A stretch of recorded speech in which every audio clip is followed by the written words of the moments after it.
తాత ఈరోజు ఏదైనా మంచి కథ చెప్పవా? తప్పకుండా చెప్తాను. ఈ కథ పేరు కష్టేపల్లి. అనగనగా ఒక ఊర్లో రాము సోము అని ఇద్దరు స్నేహితులు ఉండేవారు.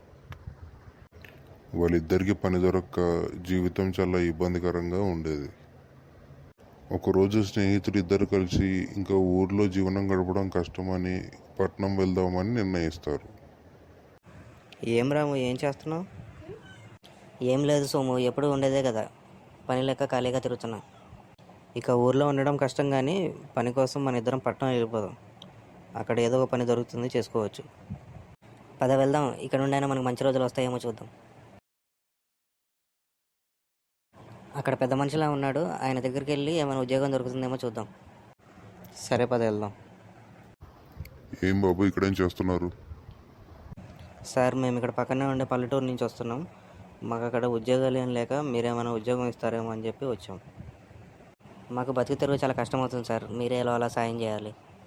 చాలా ఇబ్బందుల్లో ఉన్నట్టున్నారు. నేను మీకు తప్పకుండా సాయం చేస్తాను. మీరు ఏ పని ఇచ్చినా చేస్తారు కదా? తప్పకుండా చేస్తాం సార్, ఏ పనైనా పర్లేదు సార్, తప్పకుండా చేస్తాం. రాము సోము ఇద్దరు అవసరాల్లో ఉన్నారని తెలిసి సార్ గారు దుర్బుద్ధితో వాళ్ళిద్దరిని ఆట పట్టిద్దామని పక్కనే ఉన్న అల్లిన బుట్టలతో నీళ్ళు తోడమని చెప్తాడు. సరే, ఇక్కడే మీకు అల్లిన బుట్టలు ఉన్నాయి. ఆ బుట్టలు తీసుకుని పక్కనే ఉన్న పూల తోటకి వెళ్ళి అక్కడ బావి ఉంటుంది, ఆ బావిలో నీళ్లు తోడి తెల్లారేసరికి మొత్తం పూల తోటను తడపండి. ఆ సారు గారికి సరే అని చెప్పి రాము సోము ఇద్దరు కలిసి తోటకు వెళ్తారు. రాము అల్లిన బుట్టని తీసుకుని బావిలో నీరు తోడడానికి ముందుకు వెళ్తాడు. అది చూసి సోము అల్లిన బుట్టతో నీళ్ళలో తోడతారు, నీళ్లు మొత్తం కింద కారిపోతాయి కదా, ఇది తెలివి తక్కువ పని అని చెప్పి అక్కడే గట్టు మీద నిద్రపోతాడు. మరి రాము ముందుకెందుకు వెళ్ళాడు తాత? నీళ్ళు ఎలా తోడతాడు మరి? ఈ సోముగాడు పడుకున్నాడు, కానీ ఖచ్చితంగా ఎలా అయినా ఈ నీళ్లు తోడి మొక్కల్ని తడపాల్సిందే. రాము అలా తోడుతుండగా బుట్టలోకి నీళ్లు బదులుగా బంగారు నాణేలు వచ్చాయి. బంగారు నాణాలు దొరికాయా? వాటితో ఊరెళ్ళిపోయి సంతోషంగా బతుకుంటాడు తర్వాత. లేదు లేదు, అలా చేస్తే స్వార్థం అవుతుంది. కష్టపల్లి ఎందుకు అవుతుంది? బావిలో బంగారు నాణాలు చూడగానే రాము ఆశ్చర్యపోయాడు. ఆ బావి వాళ్ళ సారుగారిది కావున ఆ బంగారం మీద తనకు ఏ హక్కు లేదని చెప్పి సారుగారికి ఇవ్వడానికి నిర్ణయిస్తాడు. తాను తీసుకుంటే స్వార్థం అవుతుంది కదా మరి. అంత బంగారం తిరిగి ఇచ్చేశాడా? నిజంగా చాలా గ్రేట్ తాత రాము. ఎప్పుడూ మన స్వార్థం గురించి ఆలోచించకుండా పక్కన వాళ్ళకి న్యాయం చేయడమే అన్నిటికంటే ఉత్తమమైనది. ఖచ్చితంగా ఆయన బంగారమైన తిరిగి ఇచ్చేయాలి. ఈ సోముగాడు లెగిస్తే మన మైండ్ మార్చేసి ఇంటికి తీసుకెళ్దామంటాడు. వీడు లెగకముందే సార్ గారిని పిలిచి వాళ్ళ బంగారం వాళ్ళకి ఇచ్చేద్దాం. సార్, మీరు చెప్పినట్టే మొక్కలకి నీళ్ళు పోస్తుంటే బావిలో నాకు బంగారు నాణాలు దొరికాయి. ఒకసారి రండి సార్. బావిలో బంగారు నాణాలు? ఇంతకీ సోము ఎక్కడ? సోము మీరు ఇచ్చిన అల్లిన బుట్టతో నీళ్లు తోడడం కష్టం అని చెప్పి అక్కడే చెట్టు కింద పడుకున్నాడు సార్. సరే పద, బంగారు నాణ్యాలు దొరికాయి అన్నావు కదా, వెళ్ళి చూద్దాం పద. ఇదిగోండి సార్ బంగారు నాణాలు, ఇవి మీకే చెందుతాయి, తీసుకోండి.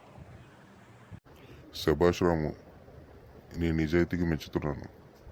నేనేదో మిమ్మల్ని ఆట పట్టిద్దామని చెప్పి అల్లిన బుట్టలతో నీళ్ళు తోడమని చెప్పాను, కానీ నువ్వు నిజాయితీతో దొరికిన బంగారాన్ని మొత్తం తిరిగి నాకు ఇచ్చావు. మేము ఉద్యోగం కోసం చాలా ప్రయత్నించాం సార్, ఎవరూ పని ఇవ్వలేదు. మీరు మాకు పని ఇచ్చారు, మిమ్మల్ని మోసం చేస్తే ఎలా సార్? నువ్వు చాలా తెలివైన వాడివి రాము. హే సోము, లెగు, పని చేయకుండా పడుకుంటావా? నన్ను క్షమించండి సార్, అల్లిన బుట్టలతో నీళ్ళు రావని నాకు తెలుసు. మీరు కావాలనే మమ్మల్ని ఆట పట్టిస్తున్నారని తెలిసి పని చేయకుండా చెట్టు కింద పడుకున్నాను. మీరు నా దగ్గర సహాయం కోసం వచ్చారు, మిమ్మల్ని ఆట పట్టిద్దాం అనుకోవడం నా తప్పే. కానీ రాముని చూడు ఎంత నిజాయితీగా ఉన్నాడు. తను బావిలో నీళ్ళు తోడుతుండగా బంగారం దొరికింది, అది తిరిగి నాకు ఇచ్చాడు. తన పని ఎంత నిజాయితీగా ఉందో చూడు. నువ్వు మాత్రం చెట్టు కింద పడుకున్నావు, నేను చెప్పిన పని చేయలేదు, తప్పు కదా. నన్ను క్షమించండి సార్. రాము, నువ్వు చేసిన కష్టానికి మెచ్చి నీకు కొంచెం సొమ్ము, ఉద్యోగం ఇస్తున్నాను. రేపటి నుంచి నువ్వు పనికి రావచ్చు. ధన్యవాదాలు సార్, నా పని నేను చేశాను. సోము, నువ్వు చూడు చెట్టు కింద పడుకున్నావు, పని ఏమీ చేయలేదు. రాము చూడు కష్టపడ్డాడు, ఫలితం వచ్చింది. అలా కష్టపడితేనే మనకి ఫలితం వస్తుంది. ఇదే నీ జీవిత సత్యం. తప్పకుండా సార్, ఇప్పటి నుంచి ఖచ్చితంగా నిజాయితీగా ఉంటాను. అలా సోము బాధతో తన ఊరికి తిరిగి వెళ్ళిపోయాడు. రాము మాత్రం తను కష్టపడితే వచ్చిన సొమ్ముని తీసుకొని ఉద్యోగం చేస్తూ అక్కడే పట్టణంలో ఉండిపోయాడు. అలా కథ సుఖాంతం అవుతుంది.